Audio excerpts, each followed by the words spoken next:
কাপাসিয়ার গ্রামে গ্রামে উঠান বৈঠক করছে বিএনপির নেতা রিয়াজুল হান্নান। গাজীপুরের কাপাসিয়ায় একের পর এক উঠান বৈঠক করে সাধারণ মানুষের মধ্যে অন্যরকম জনপ্রিয়তা অর্জন করে চলেছে বিএনপির নেতা রিয়াজুল হান্নান। এমন কোনো দিন নেই যে কোনো না কোনো গ্রামে সাধারণ ভোটারদের নিয়ে উঠান বৈঠক করেননি। আর এসব উঠান বৈঠকে মানুষের এতটাই উপস্থিতি দেখা যায় যে যা এক ধরনের সমাবেশের পরিবেশে রূপ নেয়। বিশেষ করে উঠান বৈঠকে সবচেয়ে বেশি উপস্থিতি বিভিন্ন বয়সের নারীদের। উপজেলার এক প্রান্ত থেকে অন্য প্রান্তে ছোটাছুটি করে বেড়াচ্ছেন সাধারণ ভোটারদের মন জয় করতে, দিচ্ছেন নানা ধরনের প্রতিশ্রুতিও। বিশেষ করে কাপাসিয়া উপজেলায় আরো বেশি উন্নয়ন করা, কাপাসিয়াকে পরিবেশ বান্ধব শিল্পায়ন করা সহ নানা ধরনের বক্তব্য দিয়ে যাচ্ছেন তিনি। এমনকি কাপাসিয়াকে মাদক মুক্ত করতে ওপেন চ্যালেঞ্জ ছুড়ে দিয়েছেন তিনি।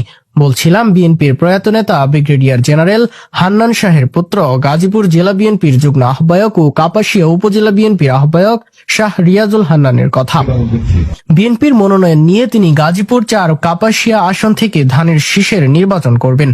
আর ওই নির্বাচনের ধানের শীষ প্রতীকে ভোট দিয়ে নির্বাচিত করতে দাবি জানাচ্ছেন রিয়াজুল হান্নান। নির্বাচিত হয়ে সংসদে যেতে পারলেই প্রতিশ্রুতিগুলো বাস্তবায়ন করবেন বলে উপস্থিত মানুষকে বলেছেন তিনি। শনিবার কাপাসিয়া ইউনিয়নের বাস স্ট্যান্ড এলাকায় বৈঠক করেন বিকেলে। পরে সন্ধ্যা রাতে কাপাসিয়ার বরুণ এলাকায় এক মাদ্রাসার মাঠে উঠান বৈঠক করেছেন তিনি। উঠান বৈঠকে